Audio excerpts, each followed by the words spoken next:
Welcome, my friends, to a place where we share inspiration and positivity. Welcome, everyone, to our latest video where we'll be exploring Theotônio dos Santos. Theotônio dos Santos Junior, Carangola, 11 November 1936, Rio de Janeiro, 27 February 2018, was a Brazilian economist. He was one of the formulators of the Dependency Theory and supported the world system theory. Dos Santos had a bachelor's degree in sociology and politics in public administration from the Federal University of Minas Gerais and a master's degree in political science from the University of Brasília. He received the title of notório saber, equivalent to a doctorate in economics, from the Federal University of Minas Gerais and the Fluminense Federal University, at the latter of which he was Professor Emeritus. He coordinated for both the UNESCO Chair in Cultural Policies and Cooperation and the United Nations University in Global Economy and Sustainable Development. He was a professor at the Universities of Brasília, Nacional, Autónoma de Mexico, Northern Illinois, New York State, Catholic University of Minas Gerais, Rio de Janeiro, Bennett Institute of Rio de Janeiro, and Federal University of Minas Gerais. Dos Santos' most notable contributions to the fields of economy and social sciences are his general formulation of the concept of dependency, the periodization of the many phases of dependency throughout the history of capitalistic society, as well as the characterization of the internal dependent structures and the definition of the reproductive mechanisms of said dependency. He also worked in the theory of economic cycles, the long-term dynamics of capitalism, and the world systems theory. Additionally, he formulated the concept of planetary civilization. Now, let's redirect our focus towards early life and discover its significance in our narrative. Theotônio dos Santos was born in Carangola, Minas Gerais, 11 November 1936 and was officially registered on 11 January 1937. From 1958 to 1961, he studied in the Federal University of Minas Gerais for his bachelor's degree in sociology, politics, and public administration. He also systematically studied Marxism as a culmination of his philosophical studies between 1960 and 1964. He participated in many student-oriented movements until 1966, clandestinely after the military coup of 1964. In this segment, we'll be unraveling the complexities of academic years and first phase of theory and exploring its multifaceted nature. During the years, Dos Santos, along with Rumoro Morini, Luis Fernando Victor, Teodoro Lamania, Albertino Rodriguez, Perzo Bromo, and Vonia Bambira, started a seminar in Brasília for the reading of Karl Marx dos Capital. It reconvened in Chile, where it attracted some of the main interpreters of Marx's work. When he studied political sciences in Brasília, Theotônio started a line of investigation about the structure of the economic classes of Brazil, which culminated in his thesis titled The Social Classes in Brazil, first part the proprietary, which he finished in 1964. This investigation served as the basis for his 1962 book Who Are the Enemies of the People, in order to clarify the terms in which the class struggle waged between the popular movement and the fractions of the Brazilian ruling class took place, the context of the reorganization of the post-war world capitalist system, and to propose the general lines of an economic program destined to carry forward our development, eliminate misery and illiteracy, linking basic reforms to socialism. During these years, he participated in many social movements in the country and went clandestine after the coup of 1964. At the peak of his political militancy, he participated in the POLOP, a movement he helped create in 1961 and took control over in 1964. POLOP had an opposing view to the Communist parties and Stalinism, calling the left-wing revolutionary movements to organize against the policy of a united front with the bourgeoisie, which was proposed by the PCB. With the military coup, Dos Santos was forced out of his job in the University of Brasília, had his political rights revoked, and eventually forced into exile in 1966, when he went to Chile, joining the University of Chile as an investigator and posteriorly as the director of CESO. During this period he worked to develop his studies and theories. Now, let's shift our perspective and explore first exile from a different angle. Once in Chile, Dos Santos joined CESO, where he united many social scientists from Chile, Brazil and other Latin American countries to study imperialism and its impacts on independent societies. He later became the director of CESO. During these years he published many books, reports and articles, including the magazine Chile Hoy. He, along with his fellow theorists of the theory of dependency, influenced the local politics of Chile, in particular the program of political parties and the party of Salvador Allende. He also consolidated his position as an investigator of contemporary capitalism and socialism. In the next portion, we'll be immersing ourselves in the realm of second exile and examining its broader implications. During the counter-revolution of 1973, Dos Santos was forced to seek refuge again and went to Mexico in 1974, where he became a professor in the Faculty of Economics and Philosophy of the Universidad Nacional Autónoma de Mexico.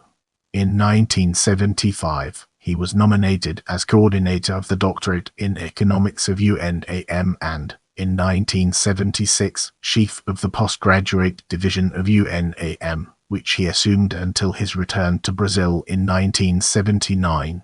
At this time, he started working on a more complete version of his dependency theory, which would be later used as the basis of the world system theory, for which he used as a foundation of one of his works initiated in CESO, which were mostly destroyed by the government forces of Pinochet's Chile.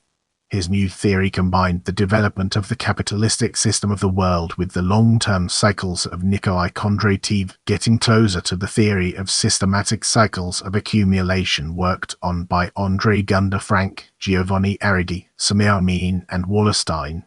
Now, let's shift our focus to return to Brazil and embark on an intellectual exploration of its various dimensions. Dos Santos' return to Brazil started with his work analyzing the reality of life in Brazil while he was still in Mexico, as well as his participation in the political reorganization of the Brazilians who were exiled by the military regime, looking for a unification between socialists and laborers, which he achieved in the Meeting of Lisbon. He was granted amnesty in 1980 and returned to the country in January of that year. He became one of the founding members of the Democratic Labour Party in Brazil PDT, which based itself in socialism. He then ran as a candidate for the role of governor in Minas Gerais in 1982 and federal deputy in 1986, with both attempts failing. During the years, he strengthened his links to the United Nations and became a consultant in the United Nations University UNU and UNESCO. He also became the president of the Latin American Sociology Association ALAS, a member of the Executive Council of the Latin American Association of Scientific Politics and Technology, consultant for the Latin American Economic System SELA, and director of studies for La Maison des Sciences de l'Homme of the University of Paris. In Brazil, he took over the direction of the training center of the FESPRJ in 1983. Where he established a system of pre- and postgraduate studies, through which he created a web of contacts with scientists worldwide. In 1985, Theotônio became a notary saber in economics at the UFMG and took the position of titular professor in 1986. In 1988, he was allowed to rejoin the UNP through the law of amnesty. In 1994, he became a titular professor in the Fluminense Federal University UFF. Throughout the years, he mostly worked on projects related to the UFF and served as a professor for many of its programs, including the postgraduate program in international relations and the postgraduate program in foreign studies. He took the role of Secretary of International Affairs of the government of the state of Rio de Janeiro. In the months leading up to the elections of 2010, Theotônio wrote an open letter to the ex-president Fernando Henrique Cardoso known as FHC in response to a letter written by Cardoso to the presidential candidate Luiz Inácio Lula da Silva. In this letter, among other things, he He criticized the statement that the FHC government was an economic success based on the valorization of the real. He concluded the real plan did not bring down inflation, but rather a world deflation which caused the world inflation levels to fall. Turning our focus to death, let's explore its key elements. Theotônio dos Santos Junior died 27 February 2018 of pancreatic cancer. As we progress, let's shine a spotlight on dependency theory and examine its intricate interplay within our topic. Dos Santos is known for his formulation of new dependency, which comprehends the period of the dominion of multinational corporations after World War II. In 1960, with the help of colleagues Rui Mauro Marini, André Gunda Frank, and Vnia Bambira, he formulated the dependency theory, a critical, Marxist non-dogmatic interpretation of the reproductive processes of the underdevelopment of peripheral countries in a capitalistic society. This theory gained attention in late ERS and early ERS Latin America, where many countries were struggling economically. In this line of thinking, the characterization of countries as late boomers comes from the relation of worldly capitalism dependency between central countries and peripheral countries. This dependency expresses subordination, the idea that the development of a country is directly linked to the development of other countries. The development is not brought upon by pre-capitalistic conditions, but rather by the patterns of capitalistic development of the countries together with its insertion into the capitalist system given by imperialism. It further states that in order to overcome its underdevelopment, a country must break its dependency on other countries, and not modernize or industrialize its economy, which could actually intensify its dependency on other countries. Because of this, the fight against dependency must focus on the rupture of imperialistic ties, and maybe even the capitalistic system as a whole. The theory reached its peak in the early years when it propagated throughout Latin America, the United States, Europe, Africa, and Asia. However, after the fall of the Chilean Allende government in 1973, which was heavily based on the dependency theory, critics of this theory increased in number.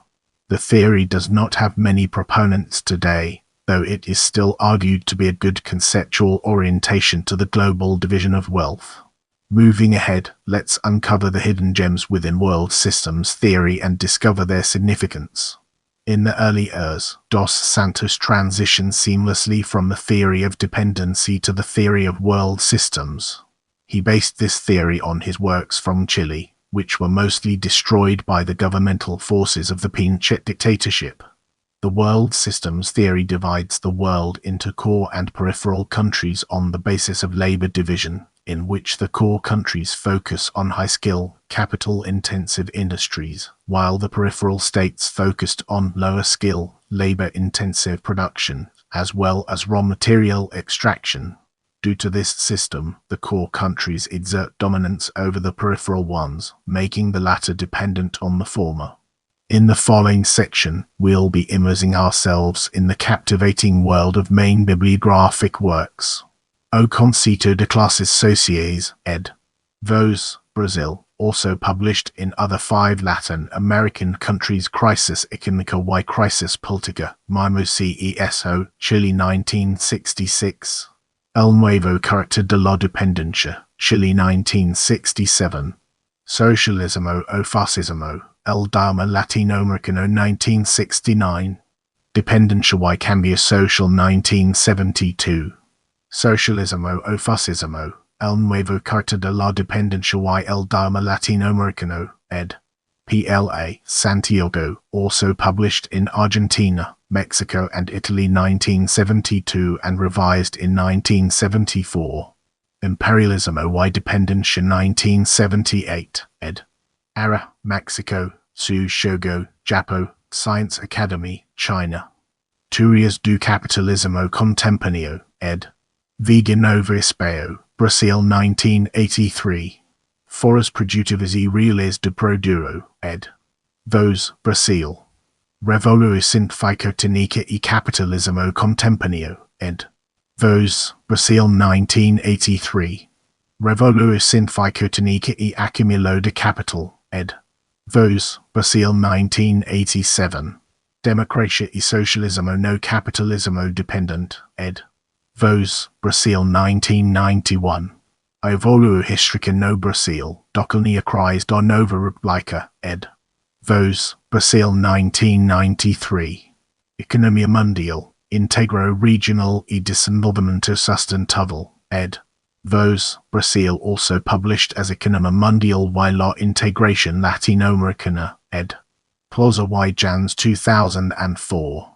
A Teoria da Dependencia, Baleno e Perspectivas, ed. Civilizo Brasileira, 2000. Do Terra Esperna Hoje e Declínio do Neoliberalismo, ed. Ideas e Letras, 2004. Get ready to uncover the mysteries surrounding REGGEN as we navigate its intriguing terrain. In 1997, Dos Santos founded and led REGGEN. It serves as a network of international institutions and researchers in the global economy, globalization, sustainable development and economic development, and a program from both the UNU and UNESCO. As we venture forward, let's examine honorees in detail and gain a deeper appreciation for its significance. Commander of the Order of Rio Branco Dr. Honoris Causa by the Ricardo Palma University Lima, Peru Dr. Honoris Causa by the National University of San Marcos Lima, Peru Dr. Honoris Causa by the University of Buenos Aires, Dr. Honoris Causa by the University of Valparaiso, Chile. Don't forget to check out my other videos for more valuable content.